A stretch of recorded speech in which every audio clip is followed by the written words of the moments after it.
একবার স্ত্রী সবাস করার পর ফ্রেশ না হয়ে আবার মিলিত হলে কি গুনাহ হবে? যাদের অল্প দাড়ি তাদের চাপ দাড়ি উঠানোর জন্য কি ঔষধ ব্যবহার করা যাবে? স্ত্রী মারা গেলে স্বামী গোসল করাতে পারবে? আর কি কি করণীয় আছে স্বামীর জন্য? নারীরা উচ্চ আওয়াজে কোরআন তেলাওয়াত করতে পারবেন কি না? টাক মাথায় চুল লাগানো যাবে কিনা? আমি টয়লেটে থাকা অবস্থায় যদি আজান শুরু হয় তখন কি আজান উত্তর দিতে পারি? খাওয়ার সময় ছেলেদের গোপে পানি বা খাবার লাগলে তাকে হারাম হবে? দাঁত আঁকা বাঁকা সোজা করা যাবে কিনা? যদি শ্বশুর শাশুড়ির সাথে বনিবনা না হয় তাহলে আলাদা থাকলে কি গুনাহ হবে? মহিলারা যদি অজু করা অবস্থায় কোনো পুরুষ দেখে ফেলে তাহলে কি অজু থাকবে? মাঝে মাঝে প্রস্রাবের পর পিচ্ছিল তরল জাতীয় কিছু গেলে কি শরীর বা কাপড় নাপাক হবে? হাতে তালি দেওয়া কি জায়েজ আছে? অনেকে বলে হারাম। এটা ইসলামের বিধান কি? বাজনা ছাড়া নুপুর পরা যাবে কিনা? কন্যা সন্তানকে কত বছর বয়স পর্যন্ত মায়ের বুকের দুধ পান করানো জায়েজ আছে? মেয়েদের কি পশু পাখি জবাই করা জায়েজ আছে? চলি আমরা প্রশ্ন উত্তর দেওয়ার পর্বে। এমনি বাপ্পি জানতে চেয়েছেন, আমি টয়লেটে থাকা অবস্থায় যদি আজান শুরু হয় তখন কি আজান উত্তর দিতে পারি? না ভাই, আপনি অপেক্ষা করবেন, বের হয়ে আজান উত্তর দিয়ে দিবেন। মাহফুজ মুন্না আপনি জানতে চেয়েছেন, খাওয়ার সময় ছেলেদের গোপে পানি বা খাবার লাগলে তাকে হারাম হবে?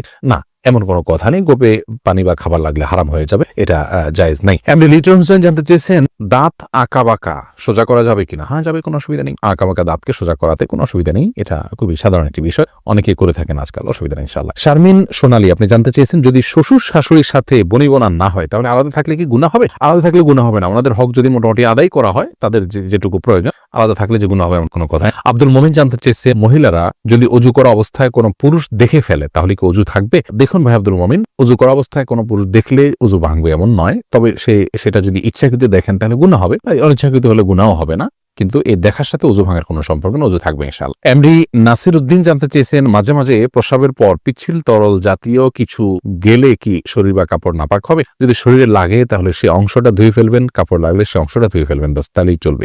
নাপাক হবে যেটুকু লাগবে সেটুকু জায়গা। এসেছে হেলাল খান জানতে চেয়েছেন, অজু করার সময় দাঁত থেকে রক্ত বের হলে কি অজু হবে? দাঁত থেকে যদি রক্ত বেশি বের হয়ে যায়, বের হতে থাকে, যার ফলে আপনার থুথু লাল হয়ে যায় এবং লালচে ভাব বেশি থাকে থুতুর মধ্যে, তাহলে সেক্ষেত্রে আপনার অজু হবে না। আর যদি লালচে ভাব কম থাকে, হালকা হলুদ হয়, তাহলে সেক্ষেত্রে অজু হয়ে যাবে। আফরিন সুলতান জান্নাত আপনি জানতে চেয়েছেন, বাজনা ছাড়া নুপুর পরা যাবে কিনা? জীবন আপনি নুপুর পড়তে পারেন যদি সেটাতে বাজনা না থাকে এবং বাহিরে আপনি যখন পড়ে যাবেন সেটা আপনার পায়ে থাকতে পারে, কোনো অসুবিধা নেই। সাহাবায়ে কেরামের মধ্যে থেকে অনেকে নুপুর পড়েছেন, অনেক মহিলা সাহাবীরা নুপুর পড়েছেন, এরকমটি হাদিস দ্বারা স্পষ্টভাবে আমরা জানতে পারি। জহিরুদ্দিন মোহাম্মদ বাবর জানতে চেয়েছেন, হাতে তালি দেওয়া কি জায়েজ আছে? অনেকে বলে হারাম। এটা ইসলামের বিধান কি? হাতে তালি দেওয়া এটাকে হারাম বলার সরাসরি কোনো সুযোগ নেই, তবে অবাক করা কোনো কিছু, ভালো কিছু দেখলে মুখে সুবহানাল্লাহ বলা, আশ্চর্য হলে সুবহানাল্লাহ বলা, মাশাআল্লাহ বলা, এটা হলো সুন্নাহ, হাতে তালি নয়।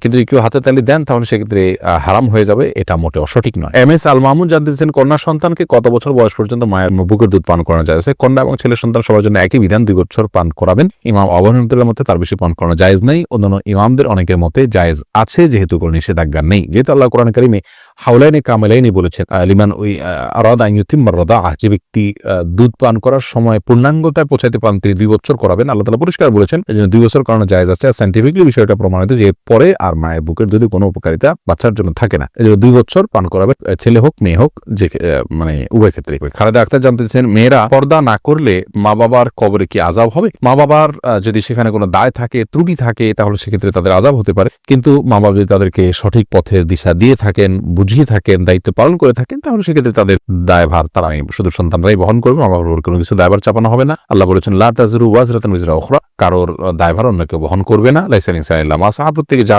করবে তারই তিনি দায় নিবেন। তামান্না ইসলাম সেতু আপনি জানতে চেয়েছেন, মেয়েদের কি পশু পাখি জবাই করা জায়েজ আছে? বোন, অবশ্যই জায়েজ আছে।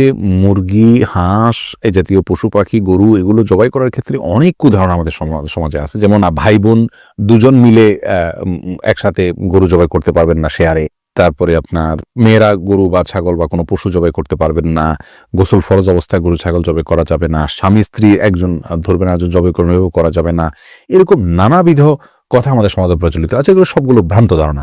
ছেলেরা যেমন জবাই করতে পারবেন, মেয়েরাও কিন্তু সেভাবে আপনার জবাই করতে পারবেন, কোনো অসুবিধা নেই। জবের যে শর্ত আছে বিসমিল্লাহ আল্লাহু আকবার বলে জবাই করে ফেলবেন। রবিউল ইসলাম জানতে চেয়েছে, কোনো কিছুতে পা লাগলে সালাম করা কি জায়েজ? না ভাই, কোনো কিছুতে পা লাগলে সেখানে হাত দিয়ে সালাম করতে হবে। হাত দিয়ে যদি সালাম হয় না, পা শুয়ে এটাকে সম্মান করে কোনো কথা নেই, কিন্তু আমাদের সমাজ যেহেতু পা লাগাটাকে অসম্মান মনে করা হয়, এটা ওরফ, আর ওরফের একটা এতেবার এবং গ্রহণযোগ্যতা ইসলামী শরীয়তে আছে, যার কারণে কারোর গায়ে পাও লাগলে সেটা লাথি দেওয়ার সাথে কিছুটা সাদৃশ্যপূর্ণ হওয়ার কারণে আমাদের সমাজ এটাকে দোষণীয় মনে করে। আরবেনরা দোষণীয় মনে করে না, তারা জন্য পাও লাগলেও এটাকে কিছু মনে করে না। তো আমাদের সময় যদি দূষণীয় মনে করা হয়, সেহেতু যার কাছে যার গায়ে পাওয়া লেগেছে তাকে যদি আপনি একটু টাচ করে আপনি আসলে পাওয়া লাগাতে চাননি, হাত লাগাতে চেয়েছেন অথবা অশ্রদ্ধা করতে চান, এটা বোঝাতে চান, তাহলে সেটা ঠিক আছে, এটাতে দোষের কিছু নেই। তবে এর মানে এই নয় যে তাকে আপনি সালাম দিবেন। ভাই রাশেদুল ইসলাম রুবেল, আপনি জানতে চেয়েছেন টাক মাথায় চুল লাগানো যাবে কিনা, এ ব্যাপারে ইসলামের কোনো বিধিনিষেধ আছে কিনা। ভাই রাশেদ, টাক মাথায় চুল, আলগা চুল লাগানোর ব্যাপারটি একজন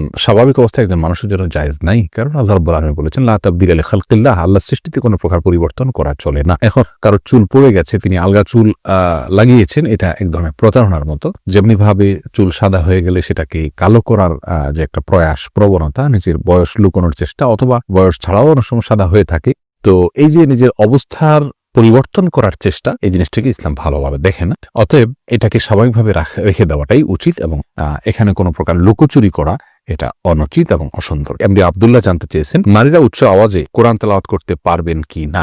ভাই আব্দুল্লাহ, নারীরা উচ্চ আওয়াজে কোরআন তেলাওয়াত করতে পারবেন, তবে সেটি পরপুরুষের কণ্ঠ পর্যন্ত, কান পর্যন্ত যেন না পৌঁছে, সে ব্যাপারে চেষ্টা করতে হবে।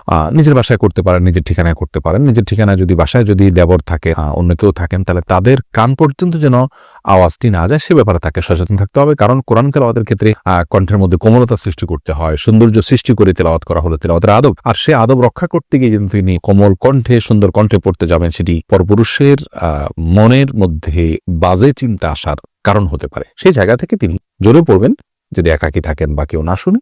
আর যদি কেউ শোনার মতো থাকে, তাহলে তার কান পর্যন্ত যেন না যায়, সেভাবে তিনি তেলাওয়াত করবেন ইনশাআল্লাহ। ফাহিম, আপনি জানতে চেয়েছেন স্ত্রী মারা গেলে স্বামী গোসল করাতে পারবে, আর কি কি করণীয় আছে স্বামীর জন্য। দেখুন, স্ত্রী মারা গেলে স্বামী গোসল দিতে পারবেন কি না, এই বিষয়টি ওলামায়ে কেরাম এবং ইমামগণের মধ্যে মত পার্থক্য আছে। ইমাম আবু হানিফা রাহিমাহুল্লাহর মত হলো যে স্ত্রী মারা গেলে স্বামী তাকে গোসল দিতে পারবেন না। তার কারণ হলো তিনি মনে করেন মৃত্যুর সঙ্গে সঙ্গে বৈবাহিক সম্পর্কটা আর থাকে না, ছিন্ন হয়ে যায়, যার কারণে তারা মাহরামের মতো হয়ে যান। এখানে অন্য কোনো মেয়েরা গোসল দিবেন। যদিও অন্য ইমামদের অনেকেরই মত হলো যে না, বৈবাহিক সম্পর্ক মৃত্যুর মাধ্যমে ভেঙে যায় না, বরং বৈবাহিক সম্পর্ক তালাক না দিলে সেটি কিয়ামত পর্যন্ত, বরং চিরকালের জন্য, অনন্তকালের জন্য এই সম্পর্কটা হয়ে যায়। যার কারণে তাদের দৃষ্টিকোণ হলো যে স্বামী তার স্ত্রীকে গোসল দিতে পারবেন, স্ত্রী তার স্বামীকে গোসল দিতে পারবেন। তো এক্ষেত্রে যদি ভিন্ন কোনো ভালো মহিলা থাকেন যিনি গোসল দিতে পারেন, সেটা ভালো, এবং এক্ষেত্রে কোনো অসুবিধা নেই। জোনায়েদ, আপনি জানতে চেয়েছেন যাদের অল্প দাড়ি, তাদের চাপ দাড়ি উঠানোর জন্য কি ঔষধ ব্যবহার করা যাবে। ভাই সাইদ জোনায়েদ, ঔষধ ব্যবহার করে দাড়ি উঠানো, এটা যদি স্বাস্থ্যের জন্য ক্ষতিকর হয়, ক্ষতিকর হওয়ার কথা স্বাভাবিকভাবে, যদি ক্ষতিকর হয় তাহলে কিন্তু এটা করা জায়েজ নাই। আল্লাহ রাব্বুল আলামিন বলেছেন ওয়ালা তালকু বিআইদিকুম ইলা তাহলুকা, তোমরা নিজেদেরকে ধ্বংসের দিকে, ক্ষতির দিকে ঠেলে দিও না। অতএব এমন কোনো ঔষধ ব্যবহার করা যাবে না যে ঔষধ ব্যবহার করলে আমাদের ক্ষতি হতে পারে। আর যদি কোনো প্রকার ক্ষতি না হয়, তাহলে সেক্ষেত্রে দাড়ি গজানোর জন্য তিনি যদি কোনো মেডিসিন ইউজ করেন, করতে পারেন, কোনো অসুবিধা নেই। তবে মনে রাখা উচিত আল্লাহ রাব্বুল আলামিন তাকে যেভাবে সৃষ্টি করেছেন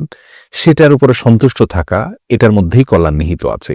চাপদাড়ি বা গালভর্তি দাড়ি হলে অনেক সুন্দর দেখা যাবে, সন্দেহ নাই, কিন্তু আল্লাহ রাব্বুল আলামিন আমাকে যেভাবে সৃষ্টি করেছেন, আল্লাহর এই ফয়সালায় সন্তুষ্ট হয়ে যাওয়া, এটার ভেতরেও কিন্তু এক ধরনের তৃপ্তি আছে, এর মধ্যে এক ধরনের শান্তি আছে। এই জন্য এই ধরনের পথগুলো অবলম্বন না করা ভালো। কিন্তু যদি স্বাস্থ্যের জন্য ক্ষতিকর কিছু না হয়, তাহলে করতে পারে, কোনো নিষেধাজ্ঞা নেই। আব্দুল হামিদ রিপন জানতে চেয়েছেন একবার স্ত্রী সবাস করার পর ফ্রেশ না হয়ে আবার মিলিত হলে কি গুনাহ হবে। কোনো গুনাহ হবে না, তবে মাঝে যদি ওযু করে নেওয়া যায় তাহলে সেটা সুন্নাত আদায় হবে, আর না করলেও গুনাহ হবে না।